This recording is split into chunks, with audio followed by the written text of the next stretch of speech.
حج کو بعض لوگ یہ سمجھتے ہیں کہ بھئی یہ تو آخر زمانے میں جا کے جب ہماری عمر بڑی ہو جائے گی تو اس وقت کہیں جا کے حج کریں گے، اور حج فرض ہو چکا ہوتا ہے، لیکن یہ سوچتے ہیں بھئی پہلے تو ہم اپنے اولاد کی شادیاں کر لیں پھر حج کو جائیں گے۔ ارے بھئی اولاد کی شادیاں بھی بے شک اچھا کام ہے، لیکن اس پر اتنے پیسے خرچ کرنا تو تمہارے ذمہ فرض نہیں ہے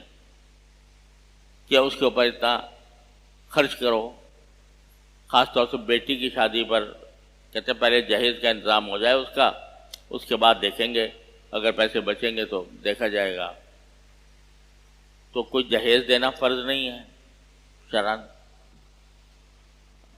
لڑکی کی شادی پر اتنا زیادہ خرچہ کرنا یہ کوئی شرعی فریضہ نہیں ہے، بلکہ بری بات ہے اپنی استطاعت سے زیادہ خرچ کرنا۔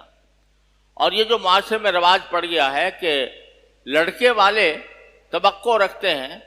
کہ لڑکی جو ہے وہ جہیز لے کر آئے گی، اور اگر نہ لائے تو اس کو طعنے دیے جاتے ہیں، یہ ہمارے معاشرے کا بدترین معمول ہے جس کو ختم کرنے کی ضرورت ہے۔ اور ختم اسی طرح ہوگا کہ لڑکے والے بالکل صاف صاف یہ بتا دیں کہ بھئی ہمیں تو لڑکی چاہیے،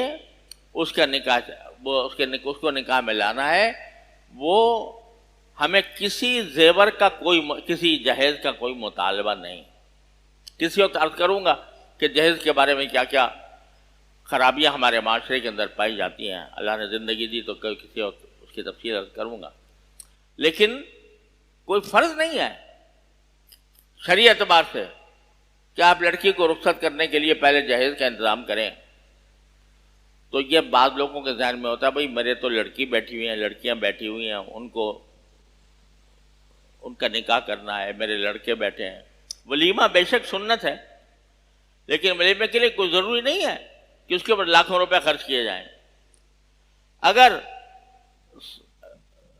200-400 روپے کے اندر بھی 8-10 آدمی بیٹھ کے کھانا کھا لیں، ولیمہ ہو گیا۔ کوئی ضروری نہیں ہے کہ اس کے لیے کوئی ہال بک کرایا جائے، ضروری نہیں ہے کہ اس میں کھانے شاندار بنوائے جائیں، ضروری نہیں ہے کہ اس میں سینکڑوں آدمیوں کو دعوت دی جائے۔ ولیمہ کی سنت ادا ہو جاتی ہے سادگی کے ساتھ۔ نبی کریم سرورت عالم صلی اللہ علیہ وسلم کا جب حضرت صفیہ رضی اللہ تعالیٰ سے نکاح ہوا تو آپ نے ولیمہ کس طرح کیا؟ چمڑے کا کہ دسترخوان بچھا دیا گیا، لوگوں سے کہا بھائی جس کے پاس جو چیز ہو وہ لے آئے، وہاں جا کر کچھ کھجوریں کچھ ستو یہ بچھا دیا گیا، وہ ولیمہ ہو گیا رسول کریم صلی اللہ علیہ وسلم کی طرف سے۔ تو کسی ولیمے پر کوئی بہت بڑا لاکھوں روپے کا خرچ کرنا یہ کوئی شریعت کا تقاضا نہیں ہے۔ لہذا ان غیر شرعی اخراجات، غیر شرعی سے میری مراد ہے جو شرعاً واجب نہیں ہے، ایسے اخراجات کے انتظار میں حج کو روکے رکھنا کہ بھئی جب پہلے بیٹیوں کی شادی ہو جائے گی تب کریں گے، جب لڑکوں کی شادی ہو جائے گی تب کریں گے، اس طرح انتظار کرنا یہ شریعت کا کوئی تقاضا نہیں ہے، اور حج کو روکنا یہ اس سے گناہ ہے بہت سا۔ حدیث میں رسول کریم سرورت عالم صلی اللہ علیہ وسلم نے ارشاد فرمایا کہ اللہ بچائے بڑی سخت وعید فرمائی کہ اگر کسی شخص کے ذمے حج فرض ہو گیا ہو اور اسے کوئی عذر لاحق نہ ہو،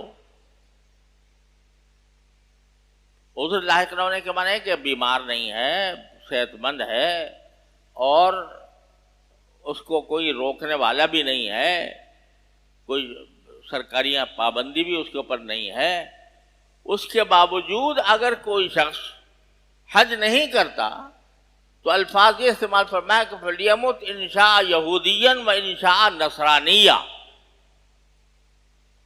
جو آدمی فرض ہونے کے باوجود حج نہ کرے تو چاہے وہ یہودی ہو کے مرے چاہے نصرانی ہو کے مرے، اللہ کو اس کی پرواہ نہیں، الیاذ باللہ۔ وہ ایک طرح سے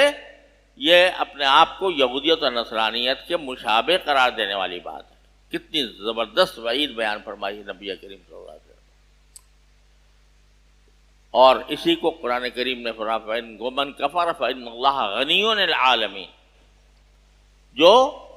حج کی فرضیت سے انکار کرے یا اس کی، تو وہ اللہ سارے جہان سے بے پرواہ ہے، اللہ کو تمہارے حج کی، تمہاری عمرے کی کوئی ضرورت نہیں ہے۔ لیکن اگر اپنے حق میں بہتری چاہتے ہو تو پھر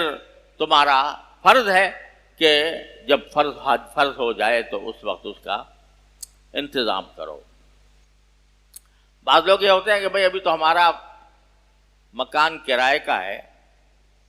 ہم ذرا اپنا مکان بنا لیں، اس کے اوپر بہت خرچہ آئے گا، تو پہلے وہ کام کریں گے پھر حج کریں گے۔ ارے اللہ کے بندو، کسی نے گارنٹی لکھ کے دی ہوئی ہے کہ تم اپنی اولاد کے نکاح کے وقت تک زندہ رہو گے؟ کسی نے گارنٹی لکھ کے دی ہوئی ہے کہ جب تک تمہارا مکان نہیں بنے گا اس وقت تک تمہاری زندگی کی گارنٹی لے لی اللہ تعالیٰ نے کہ تمہیں زندہ رکھیں گے اس وقت؟ اللہ نہ کرے بیچ میں اگر انتقال ہو جائے اور آدمی حج نہ کرے تو یہ وعید اس پر صادق آتی ہے، فَلْيَمُتْ إِنْ شَاءَ يَهُودِيًّا أَوْ نَصْرَانِيًّا، چاہے وہ یہودی بن کے مرے یا نصرانی بن کے مرے۔ اس واسطے یہ غلط تصورات جو ہمارے ہاں پھیلے ہوئے